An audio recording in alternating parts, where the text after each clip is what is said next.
महत्त्वाची मोठी breaking news समोर आली असून पुढचे 3 तास महाराष्ट्रासाठी सतर्कतेचे असणार आहेत। हवामान विभागाने आजच्या रात्री महाराष्ट्रातील जिल्ह्यांमध्ये रेड अलर्ट दिलाय। संपूर्ण महाराष्ट्रामध्ये एक भयंकर हवामान प्रणाली विस्तीर्ण झाली आहे, परंतु एका बाजूला काही जिल्ह्यांमध्ये अक्षरशः ढगफुटी सदृश परिस्थिती निर्माण होईल, तर दुसऱ्या बाजूला काही जिल्ह्यांमध्ये 100 किमी प्रति तास वेगाने येणाऱ्या वादळासह भयंकर गारपीट होणार आहे। अरबी समुद्र आणि बंगालच्या उपसागरामध्ये जी घटना घडली आहे, ज्यामुळे रात्रीच्या अंधारात महाराष्ट्रावरती भयानक पावसाचा वर्षाव होईल। केरळवरून निघालेलं हे संकट अवघ्या काहीच तासात महाराष्ट्राच्या उंबरठ्यावर येऊन ठेपणार आहे। त्यामुळे महाराष्ट्रातील 12 जिल्ह्यांची नावं डेंजर लिस्टमध्ये आली। पुढील 3 तास महाराष्ट्रातील कोणत्या जिल्ह्यांसाठी सतर्कतेचे असणार आहेत हे पाहूयात। शेतकरी बांधवांनो, हे संकट अचानक आलंय, परंतु यामध्ये एक वैज्ञानिक कारण स्पष्ट झालंय। आत्ताच्या घडीला उपग्रहाकडून जी चित्र आली आहेत ती पाहून शास्त्रज्ञांनी रेड झोन जाहीर केला।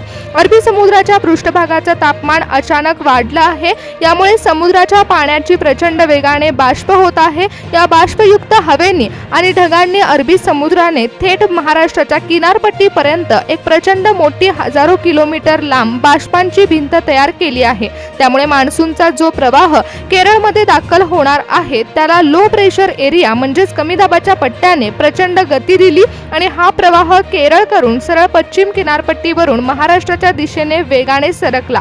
यामुळे धोक्याची घंटा वाढली आहे। पुढील 3 तासांमध्ये हा बाष्पयुक्त पाऊस महाराष्ट्राच्या दिशेने येणार आहे। अरबी समुद्रातून उष्ण आणि ओलसर वारे येत आहेत, तर दुसऱ्या बाजूला मध्य भारतातून कोरडे आणि थंड वारे महाराष्ट्राच्या आकाशात एकमेकांना धडकतील।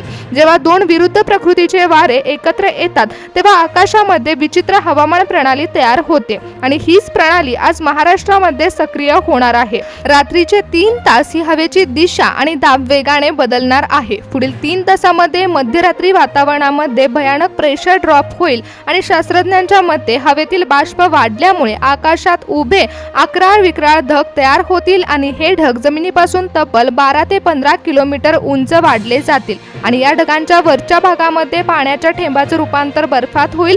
जेव्हा हे ढग वजनाने जड होतील तेव्हा वादळी वाऱ्यासह जमिनीवर गारांचा मारा सुरू होईल। या गारपिटीचा थेट फटका उन्हाळी पिकांना आणि फळबागांना बसणार आहे। ताशी 80 ते 100 किलोमीटर वेगाने येणाऱ्या वाऱ्यामुळे काही ठिकाणी वीज पुरवठा देखील खंडित होऊ शकतो।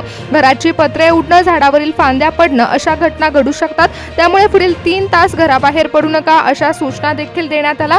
महाराष्ट्रातील कोणते जिल्हे पुढील 3 तासामध्ये ढगफुटी सदृश पावसामध्ये अडकू शकतात किंवा कोणत्या जिल्ह्यांमध्ये भयानक वादळ धडकणार आहे याची संपूर्ण माहिती हवामान विभागाने दिली आहे। राज्याला 3 प्रमुख झोनमध्ये विभागलं गेले। रेड अलर्ट झोन जाहीर करण्यात आलाय, तिथे ढगफुटी सदृश पावसाचा धोका असणार आहे। त्यानंतर ऑरेंज अलर्ट झोन आहे, तिथे वादळी वाऱ्यासह तीव्र गारपीट होईल आणि तिसरा आणि शेवटचा झोन म्हणजे येलो अलर्ट झोन, ज्या ठिकाणी विजांच्या कडकडाटीसह मुसळधार पावसाचा इशारा देण्यात आला। त्यामुळे तुमचा जिल्हा नेमका कोणत्या झोनमध्ये आहे हे लक्षपूर्वक पहा, कारण पुढच्या 3 तासामध्ये महाराष्ट्रामध्ये कधीही न पाहिलेलं निसर्गाचं भयानक रूप धारण होणार आहे। हवामान विभागाचा कंट्रोल रूम मधून आत्ताच एक महत्त्वाचा रिपोर्ट समोर आला। संपूर्ण महाराष्ट्रावरती निसर्गाने टाइम बॉम्ब सक्रिय केलाय, ज्याचा काउंटडाऊन सुरू झालाय। नेहमीसारखा मान्सूनचा पाऊस नसणार आहे। आज मध्यरात्री अशी एक भयानक खगोलीय आणि सागरी घटना घडत आहे जी महाराष्ट्रातील काही जिल्ह्यांमध्ये थेट ढगफुटी सदृश पाऊस घडवून आणणार आहे। एका बाजूला काही ठिकाणी आकाशातून अक्षरशः बर्फाचे गोळे बरसतील, तर काही ठिकाणी जोरदार वादळी वारा सुटेल। अरबी समुद्रामध्ये रात्रीच्या अंधारामध्ये ज्या हालचाली सुरू होणार आहेत त्याचा थेट संबंध आता केरळच्या समुद्राशी असणार आहे आणि केरळच्या समुद्रातून महाराष्ट्रातील 5 जिल्ह्यांवरती हा धोका सर्वात जास्त असेल। त्यानंतर हा पाऊस इतर जिल्ह्यांमध्ये वेगावला जाईल। केरळच्या किनारपट्टीवरून जे मान्सूनचे वारे निघाले होते त्यांना अरबी समुद्रातील अतिउष्ण तापमानामुळे प्रचंड ऊर्जा मिळेल आणि यामुळे समुद्राच्या वर हवेचा इतका प्रचंड दाब वाढेल की ते बाष्पाचा एक डोंगर तयार करतील। केरळवरून सरकणारी ही यंत्रणा जशी महाराष्ट्राच्या पश्चिम किनारपट्टीवरती येईल तशी समुद्रातील अंतर्गत हालचालींमुळे या वाऱ्याचा वेग दुप्पट होईल। शास्त्रज्ञांच्या भाषेमध्ये याला लो लेवल जेट स्ट्रीम म्हणतात आणि हा वेग इतका भयानक आहे की यावेळेस समुद्रावरून थेट जमिनीच्या दिशेने ढगांची भिंत ढकलली जात आहे। पण सर्वात मोठी गोष्ट हीच आहे की पाऊस शांतपणे पडणार नाही। समुद्रावरून येणाऱ्या या बाष्पयुक्त ढगांना जेव्हा महाराष्ट्रातील सह्याद्रीच्या पर्वतरांगा अडवतील तेव्हा तिथे एकाएकी क्लाउड ब्रस्ट होणार आहे, म्हणजेच ढगांची टक्कर देखील होऊ शकते आणि नेमकी हीच घटना आज मध्यरात्री महाराष्ट्रातील विशिष्ट जिल्ह्यांमध्ये विजांचा कडकडाट देखील घडवून आणेल. समुद्र किनाऱ्यावरून येणाऱ्या जिल्ह्यांमध्ये हवेतील आर्द्रता 90च्या वरती जाणार आहे. जेव्हा एवढ्या मोठ्या प्रमाणावर बाष्प एकाच ठिकाणी जमतील तेव्हा ढग पाण्याचा भार सहन करू शकत नाहीत आणि तिथे मोठ्या प्रमाणात ढगफुटी सदृश परिस्थिती निर्माण होऊ शकते. तर काही सहज जिल्ह्यांमध्ये पश्चिम महाराष्ट्रातील जे जिल्हे आहेत तिथे सहज मराठवाड्यातील जिल्ह्यांमध्ये देखील तापमान अचानक खाली घसरेल आणि ढगांची उंची जमिनीपासून थेट 40,000 फुटावर पोहोचेल. आज रात्री हे ढग बरसतील तेव्हा वादळी वाऱ्यासह देखील गारपिटीचा इशारा असेल. उन्हाळी पिके, फळबागा यांचं मोठ्या प्रमाणात नुकसान होऊ शकतं, त्यामुळे शेतकऱ्यांसाठी देखील चिंतेची बाब आहे. नागरिकांनो, पश्चिम महाराष्ट्रातील पट्ट्यांमध्ये देखील विजांचा कडकडाट होणार आहे. त्याचबरोबर मराठवाड्यातील काही जिल्ह्यांमध्ये जोराचा पाऊस असेल. मान्सून महाराष्ट्राच्या दारात उभा आहे, परंतु यावेळी विशेष प्रणाली सक्रिय झाल्यामुळे आणखीन मोठ्या संकटाचा सामना महाराष्ट्राला पुढील 3 तासात करावा लागेल. थेट जे बदल घडत आहेत ते उपग्रहावरून ट्रॅक केले जात आहेत. त्यामुळे आलेल्या नवीन रिपोर्टनुसार महाराष्ट्रातील 12 जिल्ह्यांमध्ये रेड झोन असणार आहे. तिथे सतर्कतेचा इशारा हवामान विभागाने दिला. मित्रांनो, हवामान शास्त्रज्ञांनी सर्वात चिंतेची बाब सांगितली आहे ती म्हणजेच द सायलंट झोन. म्हणजेच महाराष्ट्रातील काही जिल्हे असे आहेत की जिथे बाहेर प्रचंड शांतता आहे, वारा पूर्णपणे थांबला आहे, आकाश सामसूम आहे, पण त्याच भागामध्ये वादळापूर्वीची शांतता निर्माण होत आहे. कारण हवामान विभागाच्या रडारवर असे काही जिल्हे दिसत आहेत की जिथे शांतता आहे, हवेचा दाब सर्वात व्यवस्थित आहे, परंतु तिथे काही सेकंदामध्ये परिस्थिती पूर्ण बदलेल. त्यामुळे या जिल्ह्यांमध्ये कोणते जिल्हे समाविष्ट झाले आहेत हे देखील पहा. पुढच्या 2च मिनिटांमध्ये मी तुम्हाला तुमच्या जिल्ह्यांची नावे सांगणार आहे आणि निसर्गाने आपली खेळी खेळायला सुरुवात केली आहे. त्यामुळे कोणत्या भागामध्ये कसा पाऊस असणार आहे हे लक्षपूर्वक पहा.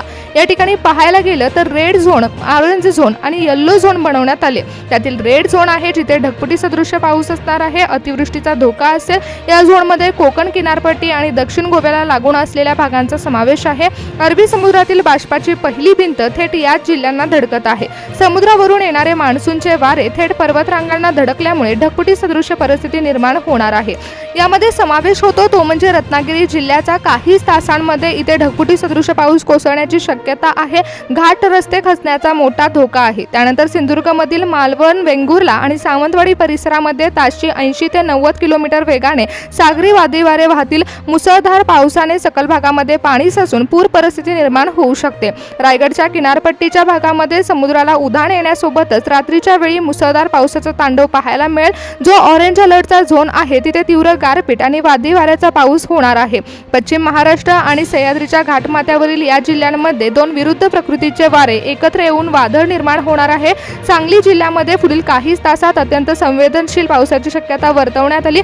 अचानक हवेचा दाब कमी झाल्यामुळे विजांच्या कडकडाटीसह तीव्र गारपिटीचा इशारा आहे. उन्हाळी पिकं, द्राक्ष, डाळिंब भागांचं मोठ्या प्रमाणात नुकसान होऊ शकतं. कोल्हापूर शहर आणि गगनबावडा यासारख्या घाट परिसरामध्ये ढगांचा कडकडाट होणार आहे. वादळी वाऱ्यामुळे ताशी 50 ते 60 किलोमीटर वेगाने वारे वाहतील. सातारा, महाबळेश्वर वायुपट्ट्यामध्ये मुसळधार पाऊस तर पूर्व भागामध्ये अचानक गारा पडण्याचा धोका आहे. शेतकऱ्यांना जनावरांना सुरक्षित ठिकाणी ठेवण्याच्या सूचना देण्यात आल्या. पुणे शहर ग्रामीण भागामध्ये रात्रीच्या वेळी विजांचा मोठा तांडव पाहायला मिळेल. अचानक येणाऱ्या जोरदार पावसामुळे शहरामध्ये पाणी साचू शकतं. सोलापूरच्या ग्रामीण भागामध्ये मान्सून पूर्व आणि अवकाळी वारे एकत्र आल्यामुळे गारपिटीसह वादळी वाऱ्याचा पाऊस पडेल. जो येलो अलर्टचा झोन होता तो विजांचा कडकडाट आणि मुसळधार पावसाचा होता. त्यामध्ये मराठवाडा आणि मध्य महाराष्ट्राचा समावेश आहे. जिथे जोर पावसाचा असेल तो मध्यम असेल आणि आकाशामध्ये विजा पडण्याचं प्रमाण सर्वाधिक असेल. छत्रपती संभाजीनगरमध्ये वादळी वाऱ्यासह पावसाची शक्यता आहे. विजांचा कडकडाट मोठ्या प्रमाणात होईल, त्यामुळे नागरिकांना झाडाचा आसरा घेऊ नका असं देखील सांगण्यात आलं. अहमदनगर जिल्ह्यातील काही तालुक्यांमध्ये विजांचा कडकडाट अचानक जोरदार होऊन पाऊस हजेरी लावेल. उघड्यावरील शेतमाल सुरक्षित ठिकाणी हलवण्याच्या सूचना देण्यात आल्या. नाशिकमध्ये मध्यरात्रीच्या सुमारास ढगांची दाटी होऊन वादळी वाऱ्यासह पावसाला सुरुवात होईल. धाराशिव, मराठवाड्याच्या पट्ट्यामध्ये विजा पडण्याचा धोका सर्वात जास्त हवामान विभागाने दिला आहे. त्यासोबतच पावसात वादळी वाऱ्याचा धोका देखील असणार आहे. शेतकरी बांधवांनो, कोकण पट्ट्यामध्ये ढगफुटी सदृश पावसाचा इशारा आहे. तर पश्चिम महाराष्ट्रामध्ये गारपीट आणि वादळी वाऱ्याची अवस्था निर्माण होईल. मराठवाड्यामध्ये विजांचा कडकडाट जोरदार होणार आहे. त्यामुळे निसर्गाने महाराष्ट्रातील 3 भागामध्ये महाराष्ट्राला विभागलं आहे. त्यामुळे महाराष्ट्रासाठी पुढचे 3 तास हे सतर्कतेचे असणार आहेत.